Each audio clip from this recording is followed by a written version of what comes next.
அனைவருக்கும் வணக்கம். டிஎன்பிஎஸ்சி அதிலிருந்து டெக்னிக்கல் சர்வீஸ்க்கு எக்ஸாம்ஸ்க்கான ரிசல்ட் வெளிவந்திருக்கு. நம்ம ஏற்கனவே பல வீடியோக்களில் அதை தெளிவாக குறிப்பிட்டிருந்தோம். 10th மற்றும் டிப்ளமோ ஐடிஐ லெவலுக்கானது. இந்த எக்ஸாம் மொத்தம் எத்தனை தேர்வர்கள் அப்ளை பண்ணியிருந்தாங்கன்னா ஒரு 83,413 நபர்களுக்கு மேலே அப்ளை பண்ணியிருந்தாங்க. இந்த எக்ஸாம்ஸ்க்கு அட்டன் பண்ணவங்க பார்த்தீங்க அப்படின்னா 52,816 பேர்கிட்ட அட்டன் பண்ணியிருந்தாங்க. இதில் 2 விதமான தேர்வுகள் நடைபெற்றது, தாள் 1 மற்றும் தாள் 2. இந்த தேர்வுகள் பார்த்தீங்க அப்படின்னா ஒரு போட்டியாளர் ஜேடிஓ இந்த டெஸ்டினேஷனில் பல்வேறு டிபார்ட்மெண்ட்டில் ஃபிட்ரு, மெக்கானிக்கல், எலக்ட்ரிக்கல் அப்படின்னு பல்வேறு தரப்பட்ட பணிகளுக்கு விண்ணப்பிச்சிருந்தாங்க. ஒரு நபர் 5 அல்லது 6 பணிகளுக்கு மேலே கூட விண்ணப்பிச்சிருந்தாங்க. தற்சமயம் எத்தனை கால்ஃபர் ஆகிருக்கு அப்படின்னா 2,102 காலி பணியிடங்கள் அறிவிக்கப்பட்டிருந்துச்சு. இதற்கான எழுத்து தேர்வு பார்த்தீங்க அப்படின்னா 31/8/2025 முதல் 27/9/2025 வரை நடைபெற்றது. தமிழ் தகுதி தேர்வாக இருக்கட்டும், அவங்களுடைய சப்ஜெக்ட் ரிலேட்டட் கொஸ்டின்ஸாக இருக்கட்டும், எல்லாமே நல்ல ஸ்கோர் தான் எடுத்திருந்தாங்க. இப்போ அடுத்து என்ன நடக்க போகுது அப்படின்னா, அந்த மாணவர்கள் நம்மகிட்ட காண்டாக்ட் பண்ணும்போது நம்மகிட்ட சொன்ன ஒரு சில தகவல் எலெக்ஷன்ஸோட புரோட்டோகால்ஸ் இருக்கறனால சிவி லிஸ்ட்டு வெளியே வருமா சார், அப்படி வந்தாலும் நாங்கள் சிவி பண்ண உடனே கவுன்சிலிங் கிடைக்க வாய்ப்பு இருக்கா அப்படின்னு நம்மகிட்ட பல மாணவர்கள் கேட்டிருந்தாங்க. நாம் இங்கே தெளிவாக குறிப்பிடுறது, இந்த காணொலி கொடுப்பதற்கு முக்கியமான நோக்கம் என்ன அப்படின்னா, தேர்தல் நடைமுறை என்பது புதிய அறிவிப்புகள் மட்டும்தான் வெளியிடக்கூடாது. இப்போ எடுத்துக்காட்டுக்கு பார்த்தீங்க அப்படின்னா, மெட்ராஸ் உயர்நீதிமன்றத்தோட அறிக்கை எண் 116 முதல் 171 வரை உள்ள பல்வேறு பணியிடங்களுக்கான அரசாணைகள் வெளியிட்டு அதற்கான எழுத்து தேர்வு, செய்முறை தேர்வு வச்சு இப்போ ஃபைனல் இன்டர்வியூவோட மார்க் வரைக்கும் ரிலீஸ் பண்ணிட்டாங்க. நேற்று தான் ரிலீஸ் பண்ணியிருந்தாங்க. ஒரு 1,845 காலி பணியிடத்திற்கு. ஸோ பார்த்தீங்கன்னா இந்த டிஎன்யூஎஸ்ஆர்பியோ இல்லை மெட்ராஸ் ஹைகோர்ட்டோட ரெக்ரூட்மெண்ட் போர்டோ அல்லது டிஎன்பிசி, டிஎன்யூஎஸ்ஆர்பி போன்ற எந்த ஒரு போர்டுமே பார்த்தீங்கன்னா புதிய அறிவிப்பை தான் வெளியிட மாட்டாங்களே தவிர, இந்த தேர்தல் நடைமுறையின் போது பழைய அறிவிப்புகளுக்கான தேர்வு முடிவுகளை நம்ம வெளியிடலாம். அதில் எவ்வித ஒரு மாற்றமும் கிடையாது. இதைத்தான் நம்ம பல வீடியோக்களில் மாணவர்கிட்ட தெரிவிச்சிருந்தோம். இந்த தேர்வை நம்பி இருக்கக்கூடிய மாணவர்கள், நமக்கு இந்த வாய்ப்பு கிடச்சிடும் அப்படின்னு நினைக்கக்கூடிய மாணவர்கள் அனைவருமே எவ்வித குழப்பமோ பயமோ அடைய வேணாம். நான் உங்கள்கிட்ட தெளிவாக குறிப்பிட்றது என்ன அப்படின்னா, மார்ச் 28க்குள்ளே உங்களுக்கான அந்த சிவி லிஸ்ட்டு அப்படின்றது ரிஜிஸ்டர் நம்பர்ஸோட உங்களுக்கு கண்டிப்பாக அப்டேட் பண்ணுவாங்க, கான்டாக்ட் பண்ணுவாங்க.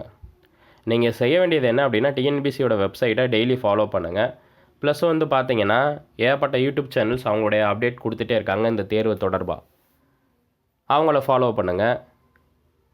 மேலும் பார்த்தீங்கன்னா அவங்களுடைய மெயில் ஐடி மற்றும் வேலிடு ஃபோன் நம்பருக்கு, அதாவது ஒன் டைம் ரிஜிஸ்ட்ரேஷனில் உங்களோட ஃபோன் நம்பர் கொடுத்துருப்பீங்க, அதுக்கு எஸ்எம்எஸ் வாயிலாகவும் அவங்க இன்டிமேட் பண்ணுவாங்க. இந்த மாதிரி ஆன்லைன் சிவிக்கு நீங்கள் செலக்ட் ஆகிருக்கீங்க, உங்கள் டாக்குமெண்டேஷனை பக்கத்தில் இருக்கக்கூடிய இசேவை மையத்துக்கு நீங்கள் போய் உங்கள் டாக்குமெண்ட் வெரிஃபிகேஷன் பண்ணுங்கள் அப்படின்னு சொல்லி அப்டேட் பண்ணுவாங்க. இந்த ஃப்ரீயாக இருக்க டயத்தில் நீங்கள் செய்ய வேண்டியது என்ன அப்படின்னா, உங்களுடைய கல்வித் தொகுதிக்கான சான்றிதழ் அசல் அனைத்தையுமே தயார் செய்து வைத்துக் கொள்ளுங்கள். அதாவது இந்த டெக்னிக்கல் சர்வீஸ் எக்ஸாம்ஸை பொறுத்தளவு பார்த்தீங்க அப்படின்னா, பல மாணவர்கள் புதுசாக எழுதியிருக்காங்க. அவங்களுக்கு ரிசல்ட் எப்படி பார்க்கணும், மார்க் எவ்வளோ அப்படின்றது பல மாணவர்களுக்கு தெரியல. நாங்கள் இங்கே தெளிவாக குறிப்பிட்றோம். இப்போ ஒரு எடுத்துக்காட்டுக்கு நான் சொல்லக்கூடியதை நல்லா புரிஞ்சுக்கோங்க. இப்போ தமிழ் தகுதித்தாளும் பொது அறிவும் கணிதமும் சேர்ந்து 200 கொஸ்டின்ஸ்க்கு வைக்கிறாங்க. அதில் பார்த்திங்கன்னா அவங்க தமிழ் தகுதி தேர்வை ஒரு தகுதி தேர்வுக்கு மட்டும்தான் எடுத்துக்கிடுவாங்களே தவிர, அவங்க அதை ஸ்கோரிங் பேப்பராக மதிப்பெண்ணுக்காக அதை எடுத்துக்கிற மாட்டாங்க. அப்போ அந்த தமிழ் தகுதி தேர்வில் மீதி இருக்கக்கூடிய 100 மதிப்பெண் அப்படின்றது பொது அறிவும் ஜிஎஸ், அதாவது பொது அறிவு ஜிஎஸ், மேத்தமெட்டிக்ஸ், மென்டல் எபிலிட்டி, பொது அறிவு 75 வினாக்களும் ஜிஎஸ்ஸை அடங்கியிருக்கும், 25 மேத்ஸ் கொஸ்டின் இருக்கும். அந்த 100க்கு நீங்கள் எவ்வளோ மதிப்பெண் எடுக்கிறீங்களோ அதோட கால்குலேஷனும் உங்களுடைய முதன்மையான பாடப்பிரிவு நீங்கள் அட்டன் பண்ணியிருப்பீங்க. இந்த 10th 12th இந்த டெக்னிக்கல் எக்ஸாமினேஷனில் நீங்கள் ஒரு ப்ரிஃபரன்ஸ் கொடுத்துருப்பீங்க ஜேடிஓவில், அல்லது டெக்னிக்கல் அசிஸ்டண்ட்டுக்கு எலக்ட்ரிக்கலுக்கு விண்ணப்பிச்சிருக்கீங்க அப்படின்னா உங்களுடைய சப்ஜெக்டில் மொத்தம் 200 வினாக்கள் இருக்கும். அந்த 200 வினாக்களுக்கு ஒரு 145 அல்லது 150 வினாக்களுக்கு நீங்கள் மேலே எடுத்தாலே 1:3 ரேஷியோவில் உங்களை என்ன செய்வாங்க, சிவிக்கு கூப்பிட வாய்ப்பு இருக்குது. இதை நீங்கள் தெளிவாக புரிஞ்சுக்கணும். அப்போ இந்த சிவி லிஸ்ட் அப்படின்றது நான் மார்ச் 28க்குள்ளே வரும்னு சொல்லியிருந்தேன். அதுக்கப்புறம் ஆன்லைன் வெரிஃபிகேஷன்ஸ் நீங்கள் பண்ணி முடித்த பின்னாடி ஏதாவது கரெக்ஷன் இருந்துச்சுனால் உங்களோட ஜாதி சான்றிதழ், பர்த் சர்டிஃபிகேட்டு, உங்களுடைய கம்யூனல்ஸ் ப்ளஸ் என்னென்னா உங்களுடைய அந்த டிசி அது ரொம்ப முக்கியம், மார்க் ஷீட் ரொம்ப முக்கியம். இதில் ஏதாவது ஒரு சேஞ்சஸ் இருந்துச்சு, ஏதாவது கரெக்ஷன் இருக்குது அப்படின்னா உங்களுக்கு இண்டிவிஜுவலாக மெசேஜ் அனுப்புவாங்க. ஒன்று எஸ்எம்எஸ் வரும், அப்படி இல்லைனா த்ரூ இமெயில் வரும். நீங்கள் செய்ய வேண்டியது வேலிடான இமெயில் ஐடியும் மொபைல் நம்பர் மட்டும் கரெக்டாக வச்சுக்கோங்க. மொபைல் நம்பர்லாம் ரீசார்ஜ் கரெக்டாக பண்ணி வச்சுக்கோங்க. ஏன் அப்படின்னா பல மாணவர்கள் நம்மகிட்ட சொன்னது, அவங்க old number one time registration ஐடியில் கொடுத்துருப்பாங்க. இப்போ அதை ஈஸி பண்ணாமல் விட்டுருப்பாங்க, அது எக்ஸ்பைரி ஆகிருக்கும். இன்னும் ஒரு சில மாணவர்கள் நம்மகிட்ட சொன்னது சென்ற வருடமெல்லாம் ஒன் டைம் ரிஜிஸ்ட்ரேஷன் ஐடியவே டிஎன்பிசியோட அந்த ஒன் டைம் ரிஜிஸ்ட்ரேஷன் ஐடியவே ரினிவல் பண்ணாமல் வச்சுருந்தாங்க. தேர்வுக்கு செலக்ட் ஆன பல மாணவர்கள்.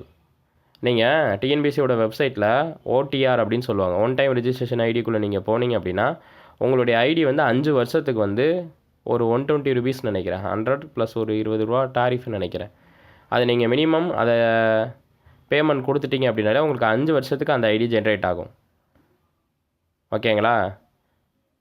அப்போ அந்த ஐடியெலாம் உங்களுக்கு ஜென்ரேட் ஆகி கரெக்டாக இருக்கான்னு சொல்லி செக் பண்ணிக்கோங்க, வேலிடாக இருக்கா அப்படின்னு.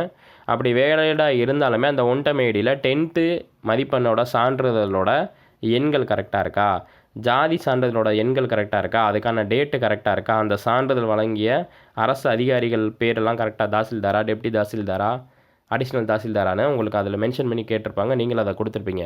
இந்த டேட்டாலாம் நம்ம கரெக்டாக தான் கொடுத்துருக்கோமான ஒரு டைம் செக் பண்ணுங்கள். சிவிக்கு முன்னாடி டயத்தை வேஸ்ட் பண்ணாமல் இப்போ கொடுக்கப்பட்ட நேரத்தை நீங்கள் ஆக்கப்பூர்வமாக பயன்படுத்துங்க. மேலும் பார்த்தீங்கன்னா அது 1:3 ரேஷியோவில் கூப்பிட்டாங்க அப்படின்னா இப்போ 2102 காலி பணியிடங்கள் இருக்குது. அது கால்ஃபார் ஆகும்போது 1900 இருந்துச்சு. அப்புறம் ஒரு 190 போஸ்டிங்ஸ் கூட்டினாங்க. ஓகேங்களா? அடுத்து ஒரு 2 போஸ்டிங்ஸ் கூட்டியிருந்தாங்க. அடுத்தடுத்து உனக்கு அன்னடம் கொடுத்து அப்டேட் பண்ணிகிட்டே தான் இருப்பாங்க. நீங்கள் ஒரு பயமும் கொள்ள வேணாம். ஏன் அப்படின்னா வருஷந்தோறும் பார்த்தீங்கன்னா ஒவ்வொரு எக்ஸாம்ஸ் ரிசல்ட் வரும்போது பழைய பதவியிலேருந்து வெவ்வேறு பதவிகளுக்கு பல்வேறு நபர்கள் செல்லும்போது அதற்கான வேக்கன்சி அப்படின்றது இன்க்ரீஸ் ஆகத்தான் செய்யும், எவ்விதமாகவும் குறையாது. ஸோ நீங்கள் ஃபோக்கஸ் பண்ண வேண்டியது என்ன அப்படின்னா, சிவிக்கு உங்களுக்கு அந்த மெசேஜ் அல்லது இமெயில் வந்துச்சு அப்படின்னா நீங்கள் சிவி பண்ணிவிட்டு உங்களோட சர்டிஃபிகேட்ஸ் எல்லாமே சிவி பண்ணும்போது அது கரெக்டான ஆர்டரில் அவங்க சொல்லுவாங்க, அந்த ஆர்டரில் வைக்கணும். மேலும் பார்த்தீங்கன்னா இந்த எக்ஸாம்ஸ்க்கு அப்ளை பண்ணதுக்கான அந்த அப்ளிகேஷன்ஸை கையில் வச்சுக்கோங்க. இதுதான் ரொம்ப முக்கியம். ஏன் அப்படின்னா அதில் நீங்கள் முன்னுரிமை கொடுத்துருப்பீங்க, ப்ரிஃபரன்ஸ் கொடுத்துருப்பீங்க. எந்தெந்த காலி பணியிடத்திற்கு நம்ம ப்ரிஃபரன்ஸ் கொடுத்துருக்கோன்னு அதில் கோடு நம்பர் இருக்கும், ஒவ்வொரு பணிக்கான கோடு நம்பர் இருக்கும். இப்போ கம்ப்யூட்டர் ரிலேட்டட் மெயின்டெனன்ஸ்க்கு தனி கோடு நம்பர் இருக்கும், கம்ப்யூட்டர் ஹார்ட்வேருக்கு தனி கோடு நம்பர் இருக்கும், டெக்னிக்கல் அசிஸ்டண்ட்டுக்கு தனி கோடு நம்பர் இருக்கும், ஜேடிஓ ஃபிட்டருக்கு, ஜேடிஓ மெக்கானிக்கு அப்படின்னு ஒவ்வொரு டிபார்ட்மெண்ட்ஸ்க்கும் தனித்தனியாக கோட் நம்பர் இருக்கும். அந்த கோட் நம்பர்லாம் செக் பண்ணி வச்சுக்கோங்க. ஏன்னா நீங்கள் எத்தனை பதவிக்கு விண்ணப்பிச்சிருக்கீங்களோ அத்தனை பதவிக்கும் தனித்தனியான கட் ஆஃப், தனித்தனியான உங்களுக்கு ரேங்க் வரும். கம்யூனல் ரேங்க் வரும், ஓவரால் ரேங்க் வரும். புரியுதுங்களா? இது தொடர்பாக அடுத்தடுத்த காணொளிகள் நம்ம தொடர்ந்து கொடுப்போம். நன்றி.